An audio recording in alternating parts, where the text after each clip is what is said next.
Camp Northrop. 1. A few facts. Before the fire, it was a non-profit nature camp, hosting 20 kids in July and 20 in August, boys in even years, girls in odd years. We slept in tents for 2 weeks and in the house for 2 weeks. Under each bed, a chamber pot. 2. The well.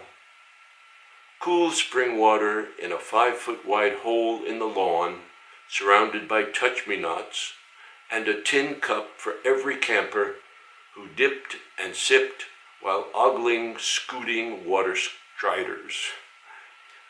Our counselor said the health department tests the water each year and has always found it pure. The wash house. The damp, well-worn wooden floor bounces with each step. Along the walls, 2 slop sinks smeared with toothpaste. Its one window viewing a busy green marsh life, Mount Everett peeking out from above the reeds, and wonderfully mindless of us, ruby-throated hummingbirds. 4. Mount Everett. Like left-bank Parisian artists drawing tablets on our laps, we all sketched the same scene: the open well, the wash house behind it, and seizing the horizon, Mount Everett, its hazy green summit topped with a seemingly small fire tower, searching for smoke. Hiking there from camp, we subsisted on wild blueberries, egg salad sandwiches, and canteens filled with well water. From the top of the fire tower, we could see the tiny spot at camp where we sat rendering our drawings. 5. The Rabbit Killer.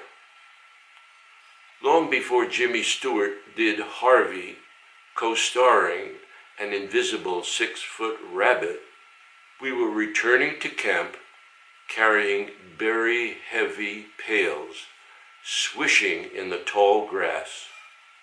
I liked it buffing and polishing my shoes.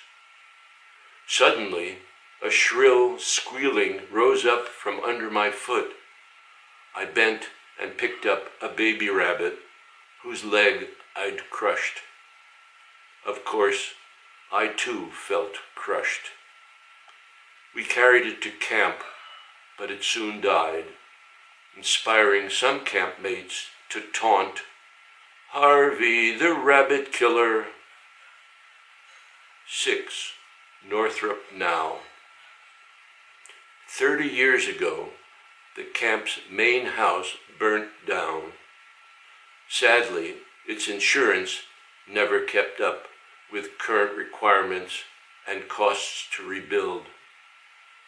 Thanks to the Nature Conservancy's $500,000 to keep Northrop's property wild, the camp's board of directors now sponsors poor city kids to attend long-established summer nature camps. 7. If I was.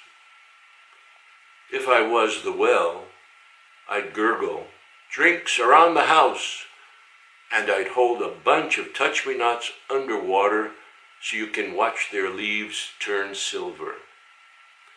If I was the wash house, I'd keep my window paneless for you to see and hear the hummers as they nurse on marshmallow nectar. Mount Everett.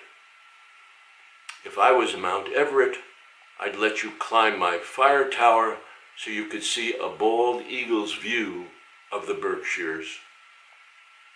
If I was leader of a fluffle of rabbits, I'd tell them, "If you sense hikers trotting through tall grasses where you're hiding, hop back to me,